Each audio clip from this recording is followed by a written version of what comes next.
सहनावतु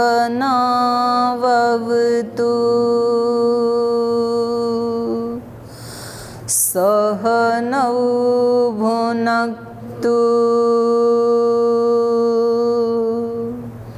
सह वीर्यं करवावहै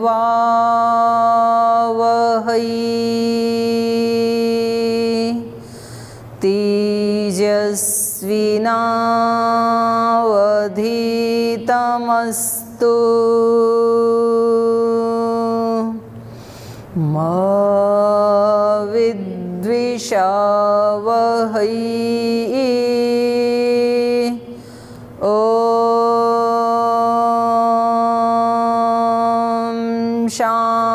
शांति शांति शांति।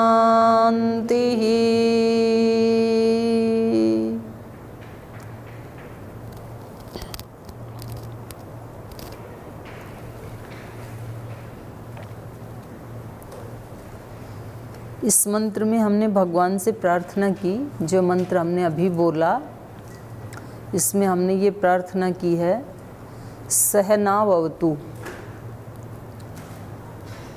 हम दोनों की साथ साथ रक्षा करना। हम दोनों की मतलब सुनाने वाले की और सुनने वालों की, दोनों की।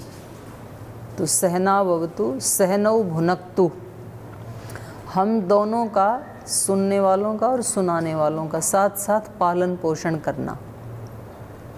सह वीर्यं करवावहै, हमारा पराक्रम बढ़े, हमारी शक्तियां साथ साथ बढ़ें दोनों की।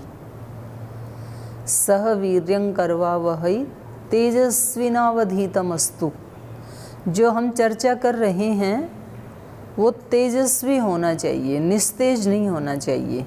तेजस्वी मतलब जो चर्चा कर रहे हैं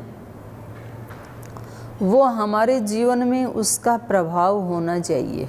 ऐसा नहीं हो कि भाई कक्षा के बाद जैसे थे वैसे के वैसे।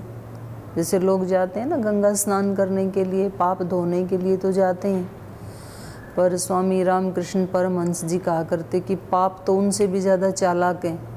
जब वो गंगा के वहाँ जाते हैं नहाने, तो वो गंगा के किनारे जो पेड़ हैं और जो वृक्ष हैं वहाँ उतर जाते हैं पाप, और वो वहाँ नहा के आते हैं तो वापस आते हैं तो पाप दोबारा चिपट जाते हैं उनको। तो जैसे गए थे वैसे के वैसे वापस आ जाते हैं फिर। तो ऐसा नहीं होना चाहिए। हम कोई भी काम कर रहे हैं, एक चर्चा कर रहे हैं हम आधे घंटे के लिए, तो इसका एक परिणाम आना चाहिए। आप ड्यूटी करते हैं तो उसकी सैलरी मिलनी चाहिए, नहीं तो फिर क्या फ़ायदा, कुछ भी नहीं मिले। तो व्यायाम करते हैं तो शरीर ठीक होना चाहिए। खाना खाते हैं तो भूख मिटनी चाहिए। स्नान करते हैं तो शरीर से गंदगी मिटनी चाहिए, शीतलता आनी चाहिए, नहीं तो फ़ायदा क्या। तो कोई भी हम काम करते हैं तो उसका एक रिजल्ट आना चाहिए। तो हमने प्रार्थना की, भगवान जी तेजस्विनावधीतमस्तु, जो हम चर्चा कर रहे हैं, अध्ययन अध्यापन कर रहे हैं, वो निस्तेज नहीं होना चाहिए, तेजस्वी होना चाहिए। माँ विद्विषावहै, कभी द्वेष ना करें हम आपस में। ये गुरु और शिष्य दोनों बोल रहे हैं, हम तो सब एक ही हैं, यहाँ गुरु शिष्य कोई नहीं है, ना आप शिष्य हैं ना यहाँ कोई गुरु है। गुरु भगवान जी हैं सबके। लेकिन ये मंत्र वहाँ बोला जाता है, गुरु और शिष्य जब आपस में पढ़ते पढ़ाते हैं तो वहाँ पर इसलिए बोला जाता है कि हो सकता है द्वेष आने का चांस है। अगर तो बच्चे या तो ज़्यादा पढ़ जाएं तो उनको लगेगा कि ये गुरुजी जब तक रहेंगे ना ये हमें आगे नहीं आने देंगे, तो द्वेष आने की संभावना है।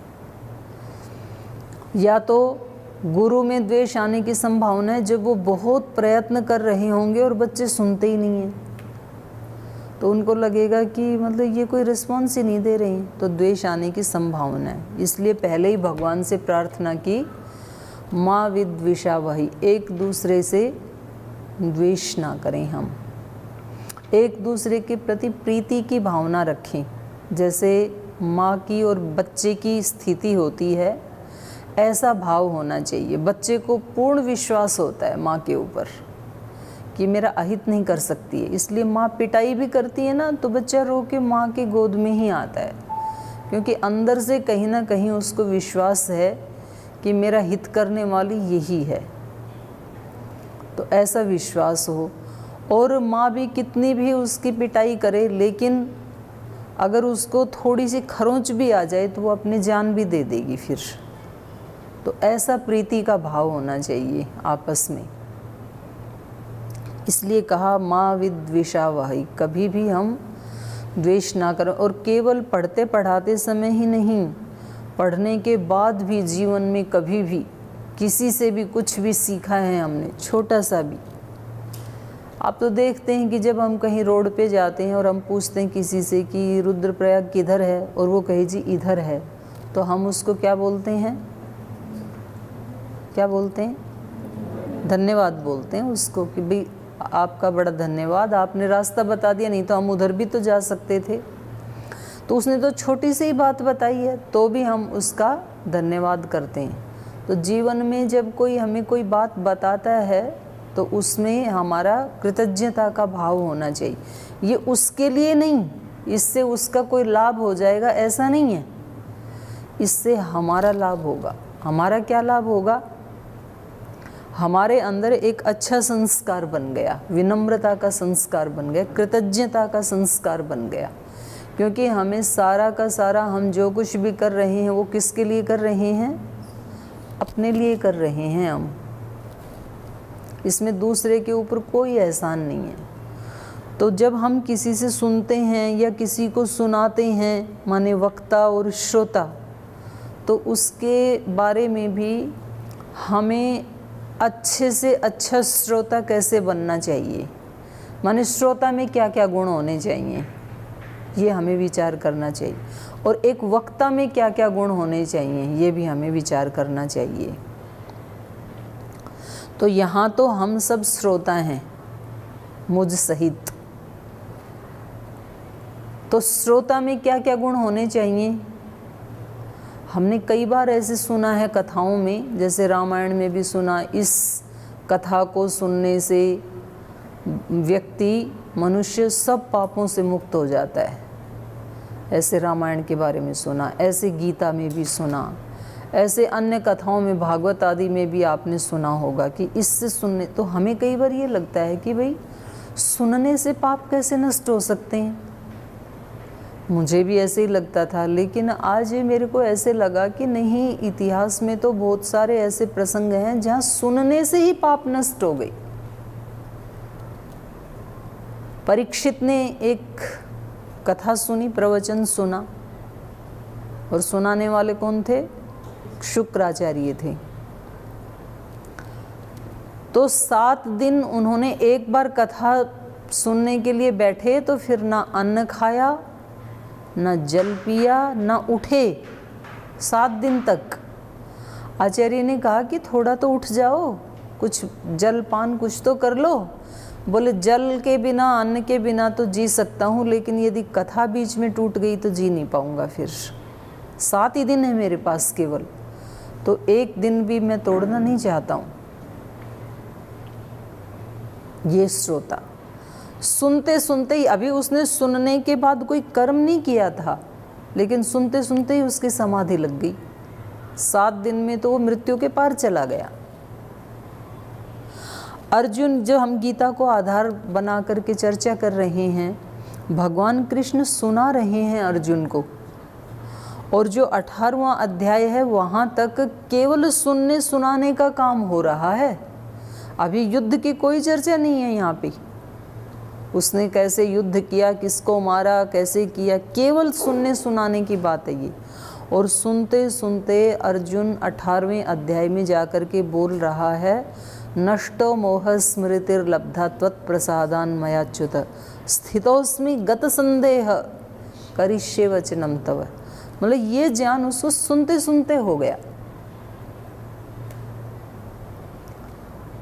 कठोपनिषद में हम सुनते हैं नचिकेता की कहानी, आपने शायद नहीं सुना होगा, इधर से कुछ बहनों ने सुना होगा। सुना है आपने कठोपनिषद की नचिकेता की कहानी सुनी है, यमराज की?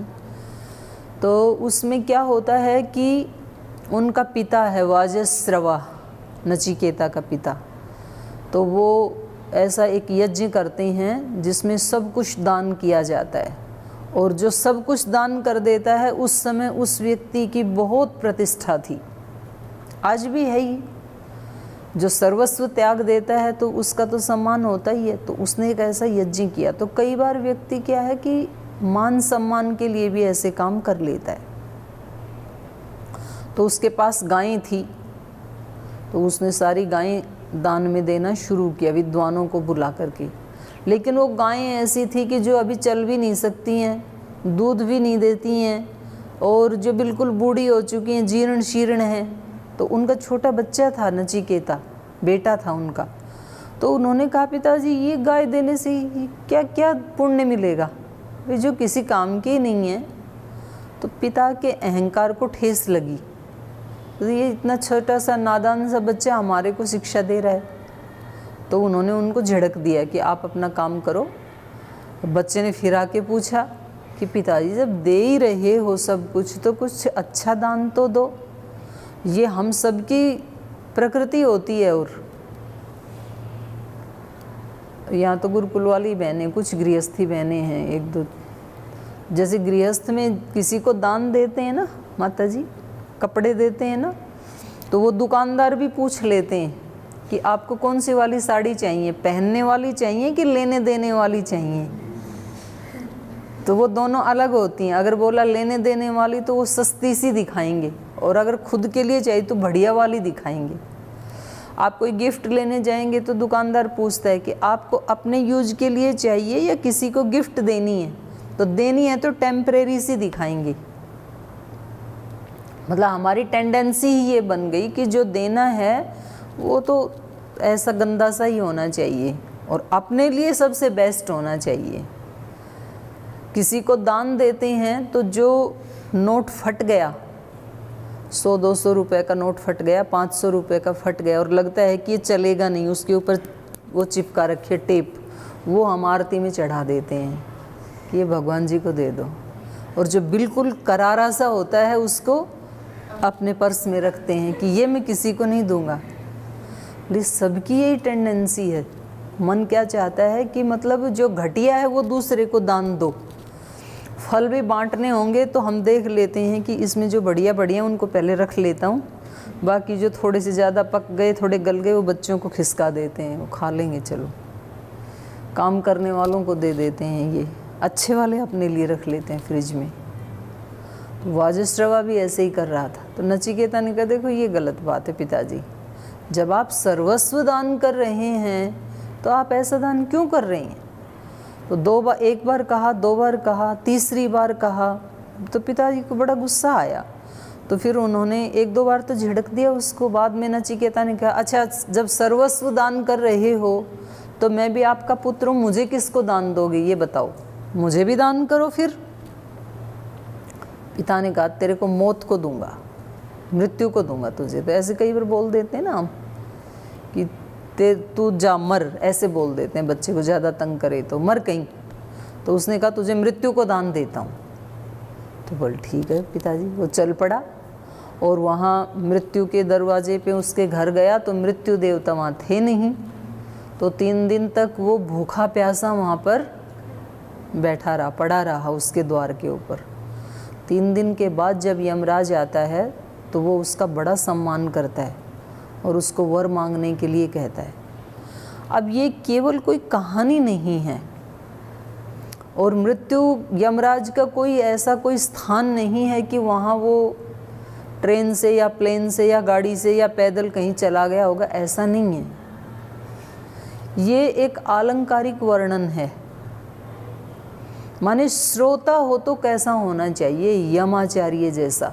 भूख उसको रोटी सब्जी दाल की नहीं थी, प्यास उसको पानी की या शरबत की या कोल्ड ड्रिंक की नहीं थी, उससे एक आध्यात्मिक रहस्य जानने की भूख, जिससे हमें सीखना है, जैसे हमें गीता से सीखना है। तो जब हम यहाँ बैठते हैं आधा घंटा, तो हमारी स्थिति कैसी होनी चाहिए? भूखा, जैसे भूखे व्यक्ति की होती है ना, कि मुझे भूख है अपने जीवन में, इसके लिए एक पिपासा होनी चाहिए। अगर भूख और प्यास ही नहीं है तो 56 प्रकार के भोजन भी बेकार, और यदि भूख है तो चने भी बादाम बन जाते हैं फिर। तो हमारे अंदर एक हमें पिपासा जगानी पड़ती है।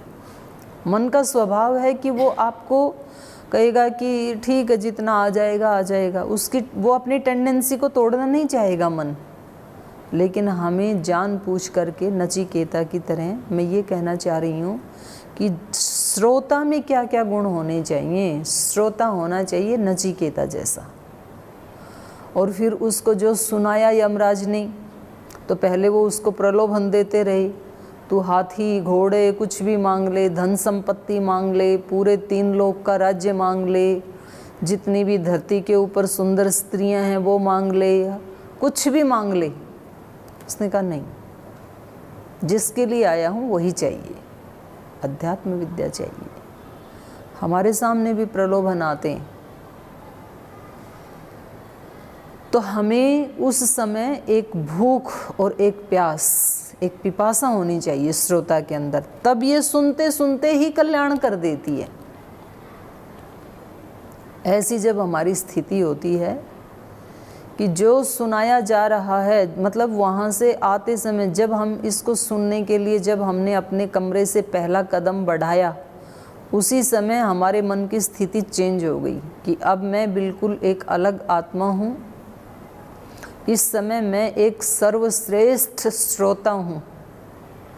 इस समय मेरे अंदर एक अलग प्रकार की भूख है, अलग प्रकार की प्यास। इन शरीरों को हम भूल जाएं।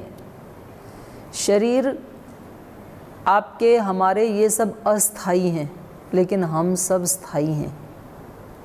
और जो आपको सुना रहा है उसके भी शरीर को ना देखें।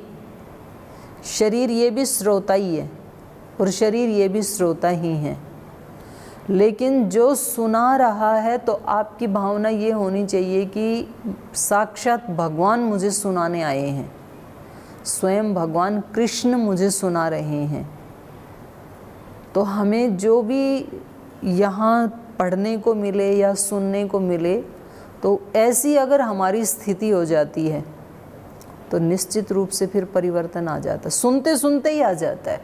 जैसे कि नचिकेता का आ गया, जैसे कि परीक्षित का आ गया, अर्जुन का आ गया परिवर्तन, उसका जीवन ही चेंज हो गया सुनते सुनते। युद्ध तो बाद में किया, माने पहले परिवर्तन आ गया, उसके बाद परिवर्तित होकर के एक तटस्थ व्यक्ति होके, एक निर्लिप्त व्यक्ति होकर के फिर उसने युद्ध किया। युद्ध से पहले मुक्त हो चुका वो, स्थितोस्मि गत संदेह है, युद्ध से पहले ही कोई संदेह नहीं था। उसके बाद तो भगवान का यंत्र बन के किया जो भी किया वो। तो जब हम सुनते हैं किसी से तो हमें ये सोचना चाहिए कि मतलब एक शब्द भी और एक पल भी कहीं इधर उधर ना हो जाए। मेरा मन पूरा का पूरा इसको पी लूँगा, आत्मसात कर लूँगा, और कल से जो आज सुना है ना वैसा व्यक्ति बन करके जीवन जीऊँगा। परीक्षित ने पहले सुना फिर वैसा बन के जिया। तो हमें ये नहीं सोचना चाहिए कि चलो जी पहले सुन लेते हैं, फिर मनन करेंगे, फिर निधिध्यासन करेंगे, फिर कहीं व्यवहार में उतरेगा। वो जो 4 चरण हैं वो हमारे लिए नहीं है। तो श्रोता के ये गुण होते हैं, हम कैसे सुनते हैं चीज़ को। अगर हम सुन ही ऐसे रहे हैं, पहले ही हमने अपने माइंड सेट को ऐसे तैयार कर लिया कि पहले हम सुनेंगे, फिर उसके ऊपर चिंतन मनन करेंगे ठीक है कि नहीं है, फिर उसके ऊपर निधिध्यासन करेंगे, फिर कहीं धीरे धीरे व्यवहार में आएगा, तो तब तक तो बहुत देर हो चुकी होगी, आधी तो भूल ही जाएंगे हम। तो हमें एक सर्वश्रेष्ठ श्रोता के रूप में गीता को सुनना चाहिए। और हमें जब गीता का कोई बात आती है तो हमें ये सोचना चाहिए कि मैं ही अर्जुन हूँ और मेरे को ही भगवान कृष्ण समझा रहे हैं। ये वो हमारी स्थिति होनी चाहिए, बिल्कुल रिजू, क्योंकि हम वास्तव में ही हमारा स्वरूप ये है कि हम शरीर नहीं हैं। और वक्ता कैसा होना चाहिए, ये तो हो गए श्रोता के गुण हो गए, कि उसके अंदर भूख हो, एक प्यास हो, और एक बार सुनने लगा तो जितना सुनाया जा रहा है उसके बीच में कोई ब्रेक नहीं। ब्रेक का मतलब है मन कहीं भी नहीं जाए एक क्षण के लिए भी, और पूरी एक ऐसी तड़फ कि ये सारा का सारा आज ही आत्मसात कर लिया है मैंने। इतनी श्रद्धा भक्ति, परीक्षित की श्रद्धा थी, नचिकेता की मृत्यु के प्रति एक श्रद्धा की भावना थी। श्रद्धावान लभते ज्ञानम, श्रद्धावान के चित्त में ज्ञान स्थित हो जाता है। याद हो या ना हो उसका जीवन चेंज हो जाता है। हो सकता है कि यहाँ जो श्लोक बोले जाएंगे वो आपको याद नहीं होंगे, लेकिन जीवन चेंज हो जाएगा, काम करने का तरीका बदल जाएगा, आनंद आ जाएगा फिर काम करने में। वही तो हमें चाहिए। वक्ता के भी कुछ गुण होते हैं। वक्ता कैसा होना चाहिए? वक्ता होना चाहिए भगवान कृष्ण जैसा। कितना भी मतलब किसी भी तरह से उसका लक्ष्य होना चाहिए कि जिसको मैं सुना रहा हूँ, यहाँ तो कोई वक्ता नहीं है, यहाँ तो भगवान कृष्ण ही वक्ता हैं। लेकिन जो बड़े ऋषि होते हैं, जो गुरु होते हैं, योगी होते हैं, संत होते हैं, वो कैसे होते हैं? बहुत धैर्यवान होते हैं, अत्यंत धैर्य, कृष्ण जैसा धैर्य। मतलब उन्होंने ये नहीं कहा कि भाई आपको तो मैं समझा समझा के थक गया, अब आप कोई और गुरु ढूंढो, मेरे पास इतना समय नहीं है। तुम सुनते ही नहीं हो, मैं बताता हूँ तुम तुरंत उसको काट देते हो, उल्टा उत्तर दे देते हो तुम। ऐसे नहीं कहा, समझाते ही गए, समझाते ही गए। उनका उद्देश्य था, कभी उसको प्रेम से समझाया, कभी उसको डांट के समझाया, कभी उसको कुछ सिद्धियां दिखा के, चमत्कार दिखा करके समझाया। विराट रूप दिखाया ना भगवान कृष्ण ने अपना। तो कभी कभी वो मतलब कई तरीके अपनाता है सिखाने वाला आचार्य।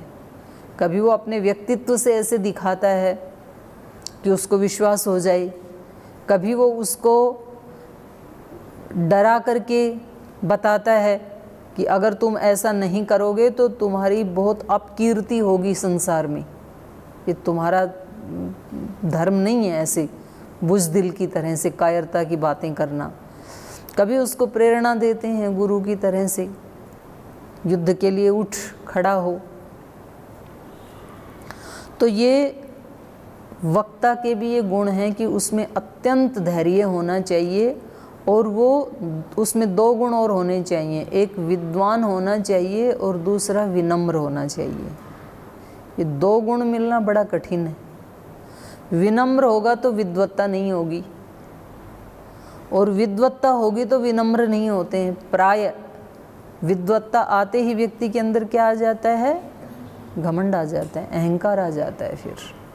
फिर उसको लगता है कि श्रोता तो कुछ कम है और मैं कुछ ज़्यादा हूँ, ऐसे लगने लगता है उसको। ऐसा नहीं है, लेकिन बस इतना ही है कि श्रोता भी उसी ज्ञान से संपन्न है, बस एक पर्दा है उसको ऐसे हटाना है।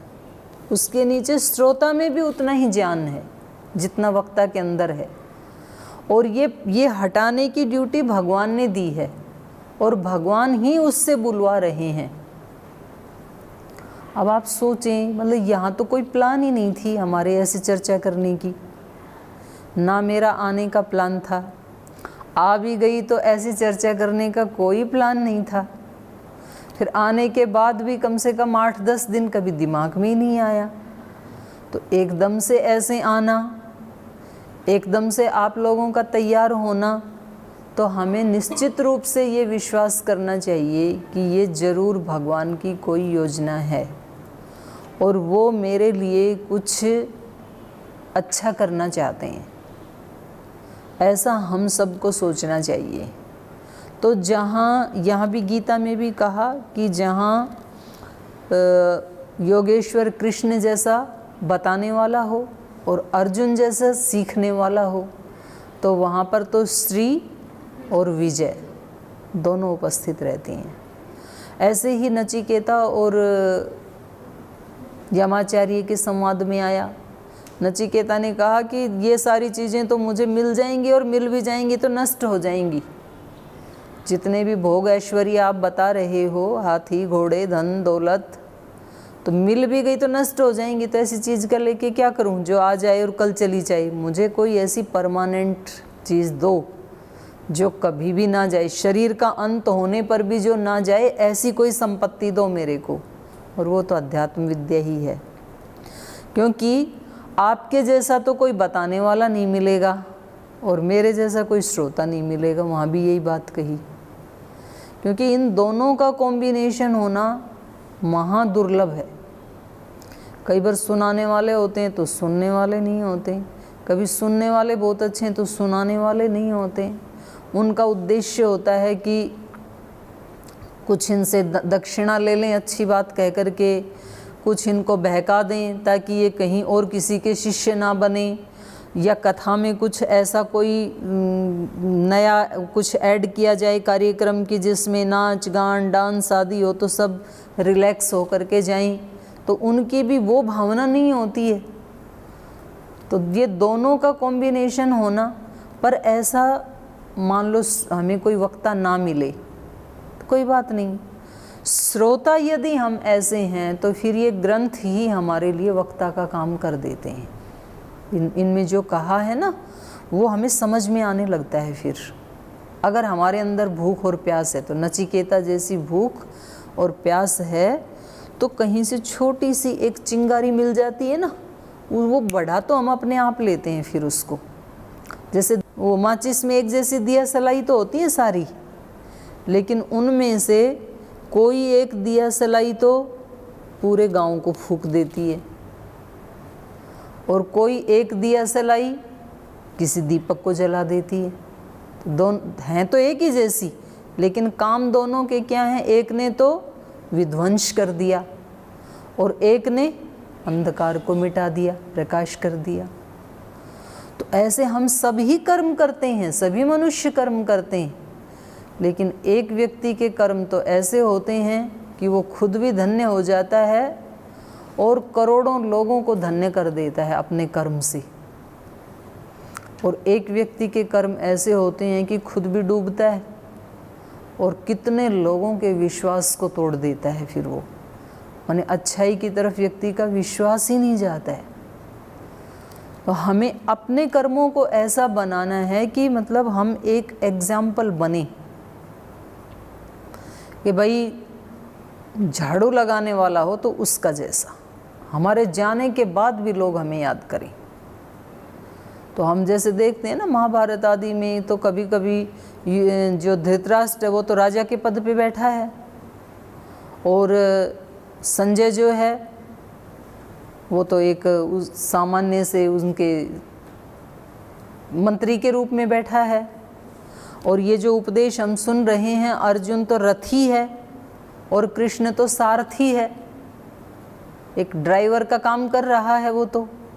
लेकिन ड्राइवरी का काम भी ऐसा किया कि उसके रथ को, मतलब जीवन रथ को ही तार दिया, जो सदियों तक याद रहेगा। तो कोई भी काम हमारा क्यों ना हो, अगर हमारी एक लो वहाँ लग गई, सीध वहाँ बंध गई, तो हमारा पढ़ना पढ़ाना, हमारा सुनना सुनाना, हमारा काम करना, कोई भी काम करते हुए व्यक्ति उस आनंद को प्राप्त कर सकता है। इतना मस्त हो सकता है, इतना आनंद से परिपूर्ण हो सकता है कि मतलब उसके चारों तरफ जो आएंगे वो उसके पास आना चाहते हैं, वो उससे कुछ लेना चाहते हैं, उससे ऐसे वाइब्रेशंस निकलते हैं। और एक बात और है कि जैसी हमारी स्थिति होती है ना, तो वो हम केवल खुद को प्रभावित नहीं करते, पूरे ब्रह्मांड को प्रभावित करते हैं। जैसे आप यहाँ रह रहे हैं ना, तो आप ये मत सोचना कि आप केवल इस पतंजलि गुरुकुलम को या सेवा आश्रम को प्रभावित कर रहे हैं, पूरे के पूरे यूनिवर्स को प्रभावित करते हैं हम, क्योंकि उस यूनिवर्स का हम भी एक छोटा सा टुकड़ा हैं। और जब हम अपने आप को ठीक करते हैं तो आप ये मत समझना कि आपने केवल एक व्यक्ति को ठीक किया, आपने पूरे यूनिवर्स के एक छोटे से टुकड़े को ठीक किया। भगवान बड़े खुश होते हैं, क्योंकि भगवान यही तो चाहते हैं कि मेरे इस ब्रह्मांड को, यूनिवर्स को अच्छा बनाने वाली ऐसी दिव्य आत्माएं, तो जहाँ कहीं भी कोई प्रयास करता है तो वो उसकी कृपा का पात्र बन जाता है। फिर तो हमें वक्ता कैसा होना चाहिए, श्रोता कैसा होना चाहिए, तो अभी हम सब श्रोता की श्रेणी में हैं। मैं स्वयं भी अपने आप को श्रोता ही मैं भी सुन रही हूँ गीता के माध्यम से, और आप में से कोई भी सुना सकता है। ऐसे मेरे को आपने निमित्त बनाया तो मैं सुना, लेकिन मैं नहीं सुना रही हूँ, ये मेरे वाक्य नहीं है बिल्कुल भी। आप इस बात को बिल्कुल आप अपने दिमाग से हटा दें कि कोई ये जो दिखने वाला शरीर है ये आपको सुना रहा है, ऐसा नहीं है। भगवान ने आपके लिए व्यवस्था की है, तो उसको हमें कैसे सुनना है और कैसे उसको, अगर भगवान कोई गिफ्ट दे रहा है हमें, तो कैसे हमें उसको स्वीकार करना है और कितना हमें संभाल के रखना है उसको बिखेरना नहीं है यहाँ से जाते ही। इस भाव से हम इस पाठ को पढ़ें अभी, क्योंकि आधे घंटे का है, वो भूमिका होती है तब तक टाइम हो जाता है। तो आज का तो समय हो गया है, तो हम एक प्रार्थना के साथ फिर आज के इस सत्र को समाप्त करते हैं। मेरा अंतर तिमिर मिटाओ, सद्गुरु ज्योति से ज्योति जगाओ। मेरा अंतर तिमिर मिटाओ, सद्गुरु ज्योति से ज्योति जगाओ। हे ज्ञानेश्वर, हे योगेश्वर, हे ज्ञानेश्वर,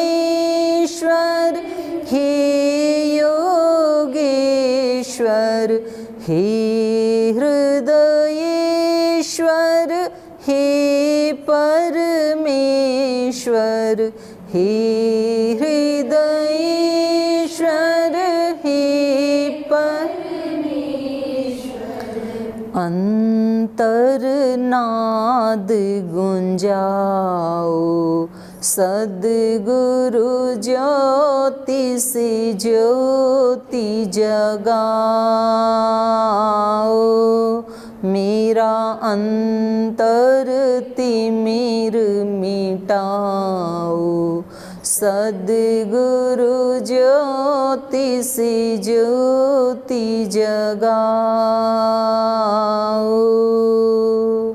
हाथ जोड़ तुम्हें शीश नवाए, हाथ जोड़ तुम्हें शीश नवाए, हाथ जोड़ तुम्हें शीश नवाए। मन के भर्म मिटाओ, सद्गुरु ज्योति से ज्योति जगाओ। मेरा अंतर तिमिर मिटाओ, सद्गुरु ज्योति से ज्योति जगाओ। मेरा अंतर तिमिर मिटाओ, सद्गुरु ज्योति से ज्योति जगाओ।